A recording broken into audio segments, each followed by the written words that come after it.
한국교회가 함께 모여서 연합 예배를 드린 날입니다.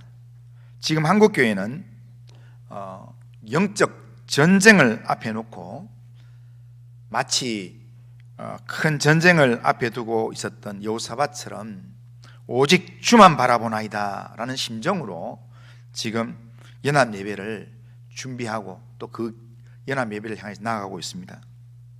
우리나라는 일제 이 치하에서 해방되고 그리고 6.25 전쟁 이후에 세계의 여러 나라들로부터 원조를 받던 그런 나라에서 지금은 원조 지용국이 되어서 정말 세계 경제 10위권에 드는 아주 기적의 나라를 이루었습니다. 하지만 현재 우리나라는 우리의 지금 머리에는 북한의 핵무기를 우리가 이고 있고 또 등에는 수천조의 그런 빚을 지금 온 국민들이 지고 있고 허리가 되어야 될 후손들은 끊어져 가는 저출산의 위기 속에 있습니다. 지금 이 순간 이 시대를 하나님의 사람으로 살아가는 우리에게, 이 시대를 살아가는 우리에게 하나님이 주시는 말씀이 무엇일까? 그걸 우리가 한번 생각했으면 좋겠습니다. 오늘 종교개혁 기념주의를 맞아서 종교개혁적 측면에서 생각해 보면 1517년 10월 31일 루터가 비텐베르그 예배당 정문에 95개조의 신앙 반박문을 붙이면서 종교개혁이 시작되었습니다. 가톨릭 교회의 잘못된 가르침을 향해 던진 영적 선전포고였습니다. 그렇게 성경이 이렇게 가르치지 않는데 왜 이런 식으로 가르치는가라는 것으로 그렇게 반박문을 붙였는데 그 후에 3년 6개월 가까운 시간이 흘렀습니다. 1527년 4월 17일 날 말틴 루터는 보름스에서 신성 로마 제국 황제인 카를 5세 앞에 서게 되었습니다. 신문관이 루터에게 묻습니다. 이걸로는 처형당하는데 그대가 쓴 글 가운데 취소할 부분이 있는가? 라고 물었습니다. 그때 루터가 하루의 시간만 달라고 부탁을 했습니다. 루터와 함께 했던 사람들은 걱정을 했습니다. 혹시 루터가 죽음의 위협 앞에서 굴복하지는 않을까라는 그런 염려와 걱정 때문에 사람들이 기도하면서 그렇게 하루를 기다렸습니다. 그 다음날 루터가 공회 앞에서 황제 앞에서 모든 사람이 보는 앞에서 했던 그 고백은 500년이 흘러도 그 마지막 한마디는 오늘날까지 우리의 가슴을 울리는 그런 고백이 되었습니다. 그 내용이 이런 내용입니다. 루터가 이런 말을 했습니다. 성경의 증거와 명백한 이성에 비추어 나의 유죄가 증명되지 않는 한 나는 교황과 공의회의 권위를 인정하지 않겠습니다. 나의 양심은 하나님의 말씀에 사로잡혀 있습니다. 나는 취소할 수도 없고 취소하지도 않겠습니다. 양심에 반하는 일은 지혜로운 일이 아니요 안전하지도 않습니다. 그러면서 하나님이여 저를 도와주옵소서. 아멘. 그렇게 외쳤다는 겁니다. 죽음을 각오해야만 나올 수 있는 고백이었습니다. 종교개혁은 하나님의 말씀에 생명을 걸었던 사람들이 피로 시작했고 삶으로 완성시킨 그런 진리의 승리였습니다. 이 신앙을 오늘 우리가 이어받았습니다. 오늘 우리는 성경이 하나님의 절대 진리의 말씀이라는 것을 믿는 사람들입니다. 자랑스러운 종교개혁의 후예로서 이 자리에 예배를 드리고 있습니다. 그러기에 우리도 이 시대에 우리의 신앙을 위협하는 세속적 공격 앞에서 우리는 종교개혁적 고백을 하고 종교개혁적 삶을 우리가 진실하게 살아가야 합니다. 아시다시피 지난 6월 달부터 7월 달에 파리 올림픽이 있었습니다.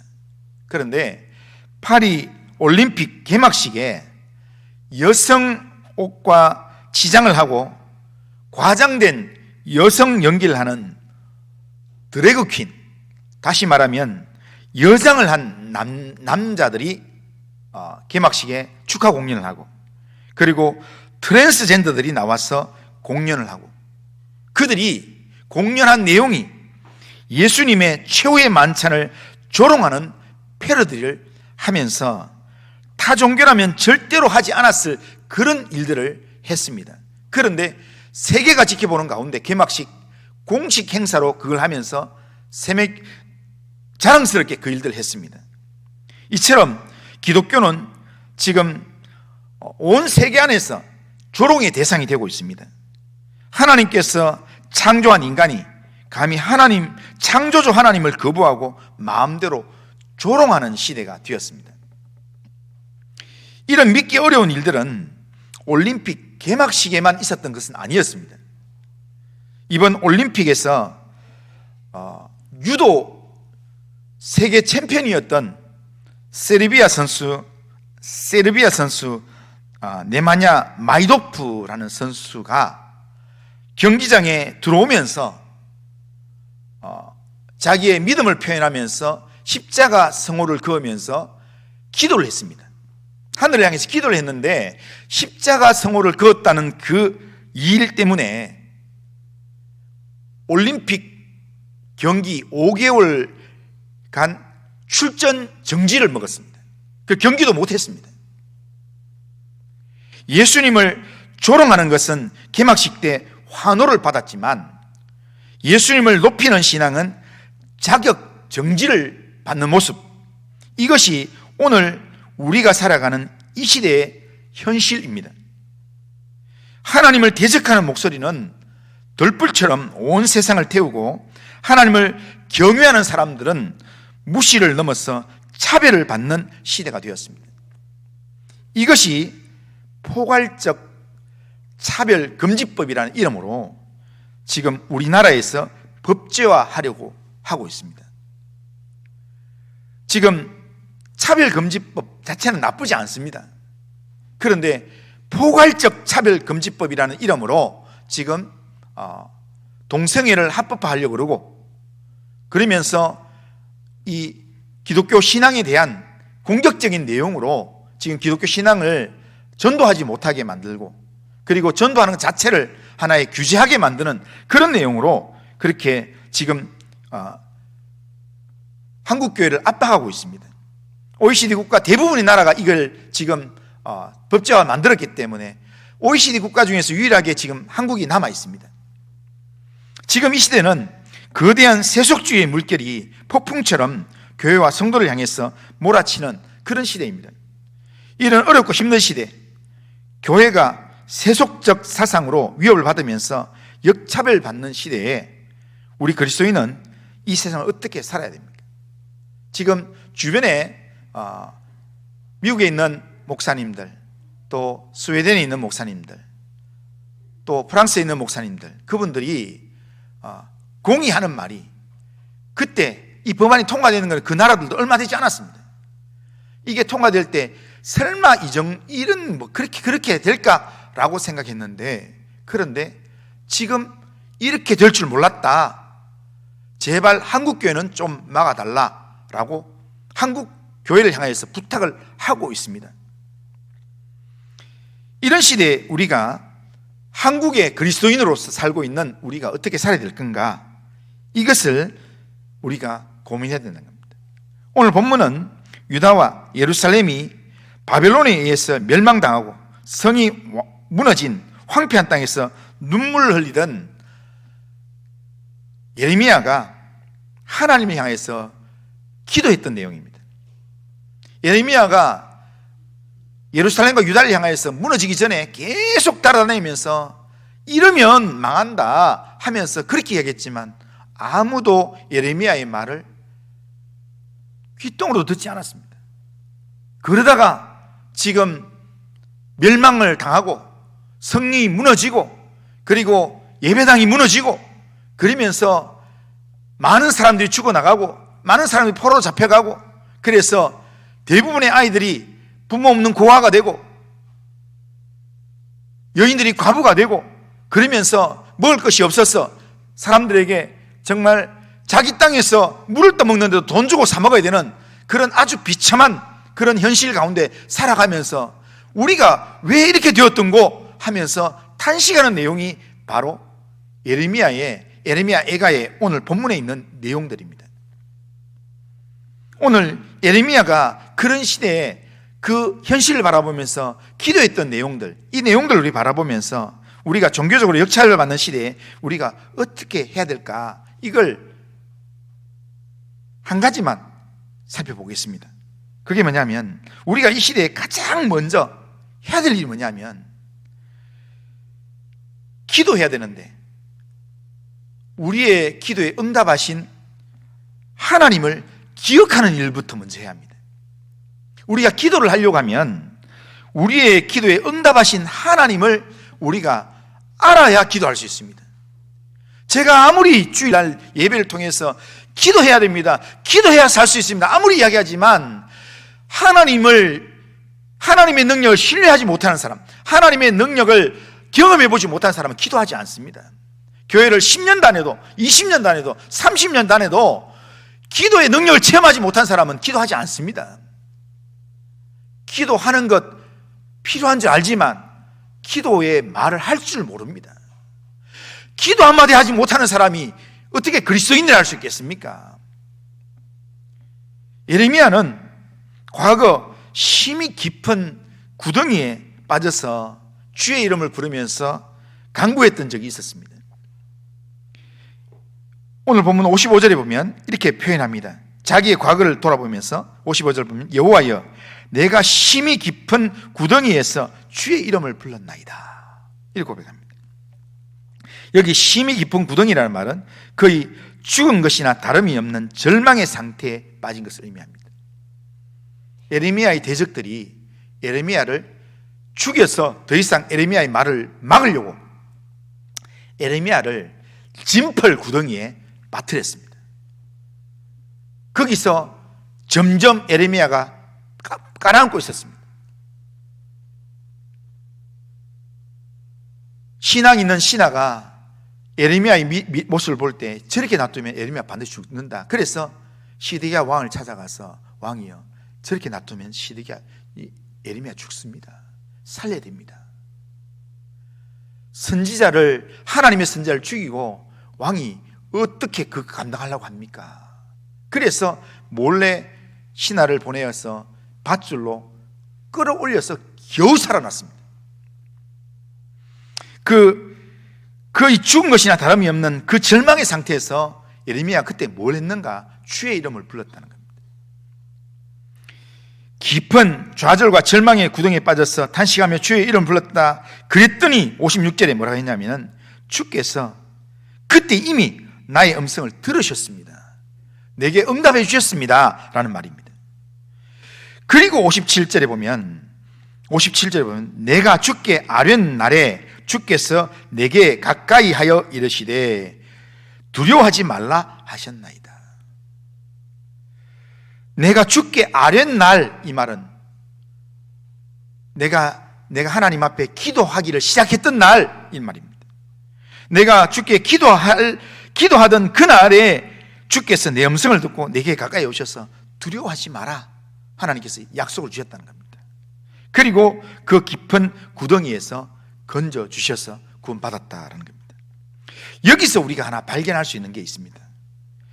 우리가 좌절과 절망의 구덩이에서 도무지 내가 살아남을 것 같지 않은 그런 상황에서 우리가 주의 이름을 부르면서 기도하면 우리의 기도를 하나님이 들으시고 내게 가까이 오셔서 응답하시는 분이라는 겁니다.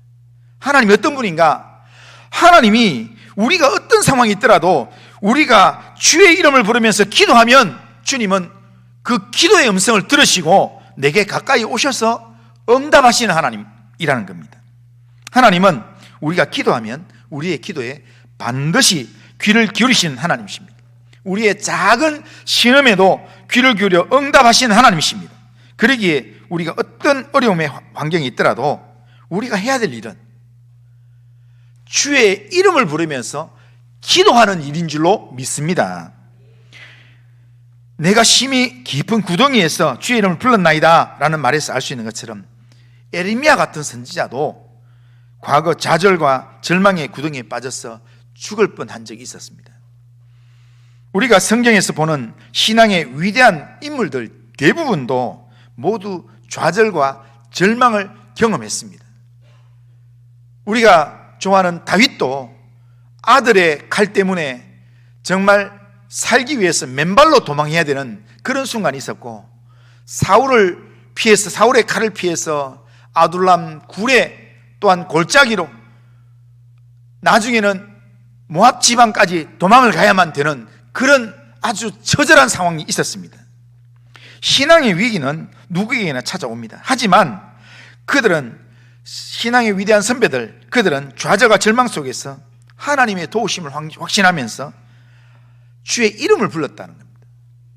예레미야도 절망의 깊은 구덩이 속에서 기도하기가 너무 힘들어서 말도 잘 안 나와서 기도를 다 못했다고 합니다. 그래서 겨우 주의 이름만 불렀다는 겁니다. 주여, 하나님이여, 주의 이름만 불렀다는 겁니다. 우리의 삶에 절망적인 순간이 찾아올 때 주님의 이름만 부르더라도 하나님을 향해서 기도하는 것이 중요합니다. 우리의 신앙에서 제일 중요한 게 뭐냐면 주의 이름을 부르면서 기도하는 것입니다. 기도하면 하나님이 우리의 기도를 들으십니다. 한번 따라하겠습니다. 기도하면 하나님이 들으십니다. 내 기도를 들으시는 줄 믿으시기를 주님의 이름으로 축원합니다.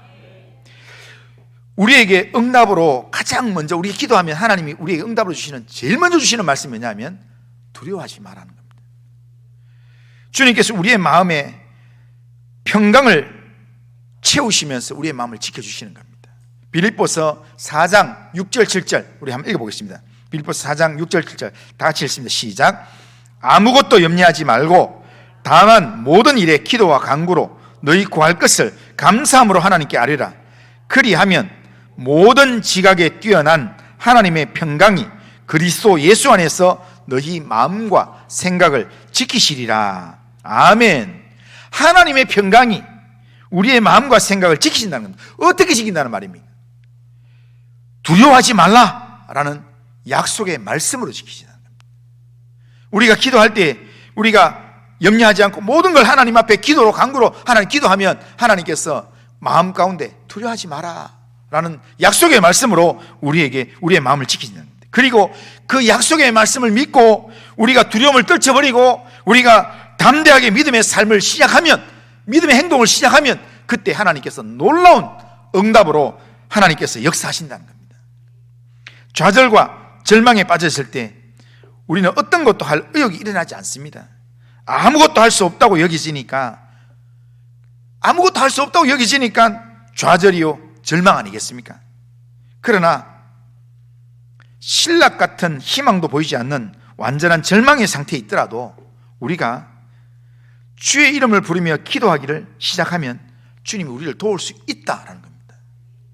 그러기에 우리는 어떤 상황 속에서도 우리의 기도를 들으시고 그 기도에 응답하신 응답의 하나님을 우리는 꼭 기억하고 있어야 합니다. 내가 기도하면 하나님께서 들으신다는 응답의 하나님을 우리가 기억해야만 기도할 수 있습니다. 기도를 시작할 수 있습니다. 내가 기도할 때 응답하셨던 하나님의 응답을 기억하고 오늘 내가 직면한 문제, 또 오늘 우리나라가 직면한 문제, 오늘 이 대한민국 교회가 직면한 문제를 우리가 하나님 앞에 맡기면서 기도를 시작할 수 있는 줄로 믿습니다. 우리가 믿고 의지하는 하나님은 어제나 오늘이나 영원토록 동일하신 하나님이십니다. 하나님이 행하시는 일을 기억하고 그 하나님을 신뢰함으로 기도를 시작하시는 성도님들 되시기를 주님의 이름으로 축원합니다. 오늘 우리에게 주시는 하나님 말씀이 뭐냐면, 오늘 이 주일 예배를 통해서 종교기억 기념주일을 통해서 하나님께서 우리에게 주시는 말씀이 뭐냐면 기도하라는 겁니다. 이 가을에 기도하라는 것, 이걸 우리에게 하나님이 음성을 주시는데, 그런데 이 말씀을 듣고 기도를 시작할 수 있는 성도님들 되시기를 주님의 이름으로 축원합니다. 이 시대에 우리가 꼭 기도해야 되는데, 기도하기 위해서는요, 첫 번째는 뭘 해야 되는가 하면, 기도하기 위해서는 하나님께서 내 기도에 응답하셨던 걸 꼭 기억해 봐야 됩니다. 그 다음에 또 하나는 하나님이 하실 일에 대해서 확신을 가져야 합니다. 59절을 보면 여호와여 나의 억울함을 보셨사오니 라고 말합니다. 자, 여호와여 나의 억울함을 보셨다. 하나님이 나의 억울함을 보셨다고 합니다. 예레미야가 이걸 왜 알았을까요? 예레미야가 유다 백성의 억울함을 하나님 보셨다고 얘기했는데, 예레미야 그렇게 고백하잖아요. 그럼 예레미야가 어떻게 알았을까요? 이걸 믿음의 확신으로 아는 줄로 믿습니다. 그러니까 하나님의 역사는 눈에 보이는 게 아닙니다. 그런데 하나님께서 나의 억울함을 보고 보셨는 줄로 나는 믿습니다. 이런 고백을, 하나님께서 나의 억울함을 보셨습니다 라고 고백하는 겁니다. 자, 60절 대적들이 내게 보복하며 나를 모해함을 주께서 다 보셨나이다 라고 말합니다. 주께서 나의 상황을, 내 어려운 상황을 다 보셨다고 이야기합니다. 그러면 이 하나님이 다 보셨다는 걸 어떻게 알았습니까? 믿음의 확신으로 아는 겁니다. 61절, 62절 보면 여호와여 그들이 나를 비방하며 나를 모해하는 모든 것, 곧 일어나 나를 치는 자들의 입술에서 나오는 것들과 종일 나를 모해하는 것들을 들으셨나이다. 하나님이 다 들었다는 겁니다. 하나님께서 나의 당하는 모든 것을 다 들으셨다라는 말씀입니다. 하나님이 이렇게 나 자신을 위해서 억울함을 보시고 대적의 행위들을 다 보시고 대적들의 비방하는 말들을 다 들으시고 다 아신다 라는 것을 지금 예레미야는 확신하는 겁니다. 하나님이 우리를 위해서 이렇게 일하시는 분이라는 것을 확신할 때, 우리는 이 어려운 환경이, 우리의 삶 가운데서 어떤 어려운 환경이 우리 앞에 다가오더라도 우리는 하나님을 의지해서 확신 가운데서 주의 이름을 부르면서 기도를 시작할 수 있습니다. 예레미야는 하나님이 일하심을 확신했기 때문에 나를 위하여 원통함을 풀어 주옵소서 그렇게 기도하면서도요, 그 기도하기에 앞서서 예레미야가 뭐라고 이야기하냐면 믿음의 확신으로 하나님 일하심을 선언적으로 하나님이 이렇게 하십니다 라고 선언한다는 겁니다. 자, 58절 한번 읽어보겠습니다. 58절, 자, 같이 한번 읽습니다. 시작. 주여 주께서 내 심령의 원통함을 풀어주셨고 내 생명을 속량하셨나이다. 자, 여기 보면요, 주께서 내 심령의 원통함을 풀어주셨습니다. 주께서 내 생명을 속량하셨습니다. 이렇게 고백합니다. 분명 56절 끝부분에서 뭐라고 합니까? 이제 나의 탄식과 부르짖음에 주의 귀를 가리지 마옵소서 기도하고 있습니다. 좀 이 문제를 좀 풀어주세요. 그 다음에 지금 요 58절 뒷구절 59절에 보면 여호와여 나의 억울함을 보셨사오니 나를 위하여 원통함을 풀어주옵소서. 여기 원통함이라는 단어가요 58절 59절에 나옵니다. 그런데 59절에는 나를 위하여 원통함을 풀어주옵소서 이야기하는데 59절에 이야기하면서 58절에 뭐라고 이야기하냐면 나의 심령의 원통함을 풀어주셨습니다 라고 이야기한다는 겁니다. 그러니까 지금 주께서 나의 원통함을 풀어주셨고 내 생명을 속량하셨습니다 이렇게 고백하고 있다는 겁니다. 이것은 뭐냐면 하나님의 일하심을 확신함으로 아직 일어나지 않은 일이지만 확신적 완료형으로 하나님이 이렇게 일할 줄로 믿습니다 라는 마음으로 그렇게 선포하고, 그리고 그 다음 절에 또 기도하는 겁니다. 우리가 하나님께서 나를 치료해 주시기를 기대할 때 하나님 나 좀 치료해 주세요, 하나님 나 좀 치료해 주세요 하고 하나님께서 치료해 주시기를 간절히 사모하는 그 마음에 하나님이 나를 치료해 주셨습니다, 정말 암세포가 사라졌습니다 선언하고 하나님이여 도와주시옵소서, 그렇게 기도하는 겁니다. 그렇게 선포할 때는요, 거기에 간절함이 있고 거기에 하나님이 일하심에 대한 확신이 있다는 겁니다. 지금 예레미야는 하나님께서 일하실 줄로 믿는다라는 그 믿음의 선포로 이렇게 선포를 하고, 그리고 그 믿음의 선포와 함께 그렇게 이루어 달라고 또 하나님 앞에 기도하고 있는 겁니다. 우리가 믿는 하나님은 지금도 살아계신 하나님입니다. 우리의 안고 일었음을 아시면서 우리의 모든 출입을 지켜보시면서 우리의 걸음을 인도하시는 살아계신 하나님이십니다. 이 하나님의 일하심을 확신하시기를 주님의 이름으로 축원합니다. 확신만 하면 안 돼요. 확신을 해야 되지만 확신만 하면 안 되고, 확신하면 뭐 해야 되겠습니까? 기도해야 합니다. 기도를 시작해야 합니다. 하나님이 나를 위해서 일하신다는 걸 확신한다면 그 확신을 가지고 기도하기를 시작해야 합니다. 하나님은 우리가 하나님께 확신함으로 기도하기를 원하십니다. 하나님의 사람이 하나님의 일하심을 확신함으로 기도하면 하나님이 응답하십니다. 하나님의 응답은 우리가 두려워하지 않도록 우리의 마음과 생각을 지켜주십니다. 그런데 우리가 기도하면서도 우리의 마음 가운데 여전히 두려운 마음이 있다, 불안한 마음이 있다. 이것은 두려운 마음, 불안한 마음은 하나님 주신 마음이 아닙니다. 디모데후서 1장 7절에 보면 한번 읽어보겠습니다. 디모데후서 1장 7절 같이 읽겠습니다. 시작.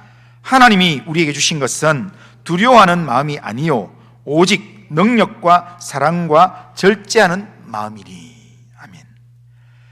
그러니까 하나님을 믿고 기도하는 우리의 마음에 아직도 두려움이 있다면 이거는 하나님 주신 마음이 아니라는 겁니다. 두려워하는 마음, 하나님 주신 마음이 아니기 때문에. 이건 누가 주는 마음이냐? 우리를 기도하지 못하게, 계속 기도하지 못하게 만드는 사단이 주는 마음입니다. 그러기에 우리는 이 사단이 주는 이 두려워하는 마음들은 예수의 이름으로 물리쳐야 합니다. 버려야 합니다. 너희의 모든 염려와 짐들은 주께 맡겨 버려라 이야기합니다. Cast out, throw out. 하나님 앞에 던져서 하나님 앞에 버리라는 겁니다. 우리가 하나님 앞에 버려야 합니다. 우리가 두려워하는 마음들 예수의 이름으로 물리쳐야 합니다. 내 마음속에 두려움이 있고 우리가 뭐 기도하고 이렇게 하는데 어떡하지 하면 나사렛 예수의 이름으로 명하노니 내 마음 가운데 있는 믿지 못하게 만드는 두려운 마음들은 물러갈지어다. 그렇게 외치시기를 주님의 이름으로 축원합니다. 두려운 마음을 주는 사단은 내 안에서 결박될지어다. 두려운 마음은 내게서 떠나갈지어다. 그렇게 외치시면서 두려운 마음을 물리치고, 그리고 주님을 의지하는 믿음으로 나의 모든 것을 아시고 나를 인도하시는 하나님을 믿는 믿음으로 모든 문제를 하나님께 맡기는 그런 믿음의 삶을 시작하시길 바랍니다. 두려움을 떨치고 하나님의 일하심을 확신함으로 담대하게 기도하면 하나님께서 하나님의 때에 하나님의 방법으로 우리가 생각지 못한 놀라운 능력으로 응답하실 줄로 믿습니다. 가을은 기도의 계절입니다. 기도하기 너무 좋은 계절입니다. 이제는 덥지도 않고 이제는 너무 춥지도 않고, 그래서 기도하다가 땀 좀 나도 괜찮고, 그래서 기도하기 너무 좋은 계절에 기도하면 하나님 기뻐하십니다. 성도가 기도하면 하나님께서 반드시 들으시고 응답하십니다. 그러기에 이 가을에 우리의 모든 문제를 하나님께 맡기면서 하나님을 의지하여 기도하기를 시작하시길 바랍니다. 다니엘 기도회가 이번 주 금요일부터 있습니다. 오늘 또 한국교회 연합 예배를 통해서 전체 기도회가 진행됩니다. 우리가 기도하다가 하나님 만나야 합니다. 이 가을에 기도하다가 하나님의 임재를 체험하고, 기도하다가 하나님의 응답을 체험하고, 기도하다가 연약한 몸이 치료되는 역사를 체험하고, 기도하다가 하나님의 성령의 불을 체험하고, 기도하다가 이 시대를 향한 하나님의 선한 뜻을 발견하게 되는 성도님들 다 되시기를 주님의 이름으로 축원합니다. 이 가을에 기도하기로 결단하십시오. 오는 금요일 날부터 다니엘 기도가 시작되는데 이 가을에 나는 이 기도 제목까지 기도하겠다 라고 지금 1층에 보면 다니엘 기도에 기도 그 안내문이 있는데요, 거기에 이 기도 제목 쓰는 난이 있습니다. 거기에 내가 이 가을에 내가 이 기도 제목 기도하겠다 라고 기도 제목을 쓰고 그리고 기도를 시작하는 겁니다. 무조건 내가 겪고 있는 시련에서 벗어나게 해달라고만 그런 기도만 하지 말고 시련을 통하여서 하나님을 더 알아가고 하나님과 더 친밀한 믿음의 삶을 살게 해달라고, 하나님의 뜻을, 이 시대를 향한 하나님의 뜻을 알게 해달라고, 이 나라와 민족 대한민국을 하나님께서 살려달라고 이런 기도를 하면서 기도의 지평을 넓혀 가시기를 바랍니다. 기도가 사는 길입니다. 기도가 내 영혼을 살리는 길입니다. 기도가 누군가를 살리는 방법입니다. 기도하면 우리 가정이 살 겁니다. 기도하면 우리 민족이 살게 될 것입니다. 기도함으로 이 가을을 하나님의 은혜 안에 채우는 성도님들 다 되시기를 주님의 이름으로 축원합니다. 한번 따라하겠습니다. 기도하면, 우리가 기도하면 우리도 살고 가정도 살고 민족도 삽니다. 이 믿음 안에서 기도를 결심하시는 성도님들 되시기를 주님의 이름으로 축원합니다. 자, 다 같이 일어나셔서 찬송가. 자, 찬송가. 자, 365장입니다. 365장.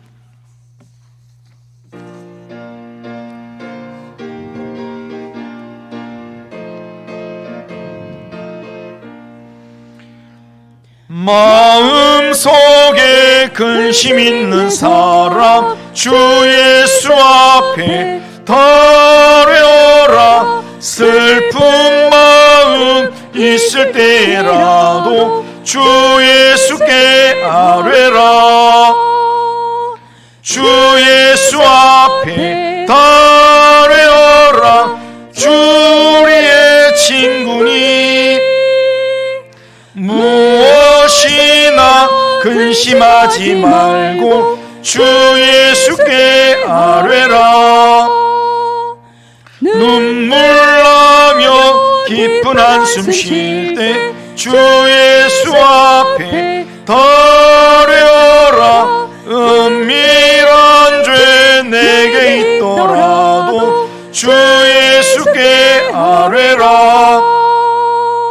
주 예수 앞에 달려라. 주 우리의 친구니 무엇이나 근심하지 말고 주 예수께 아뢰라.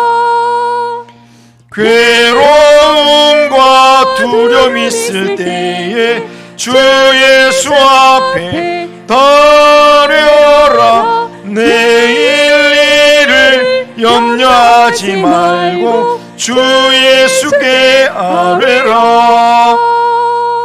주 예수 앞에 달려라. 주 우리의 친구니 무엇이나 근심하지 말고 주 예수께 아뢰라. 죽음 앞에 겁을 내는 자여 주 예수 앞에 달려라. 하늘나라 바라보는 자여 주 예수께 아뢰라.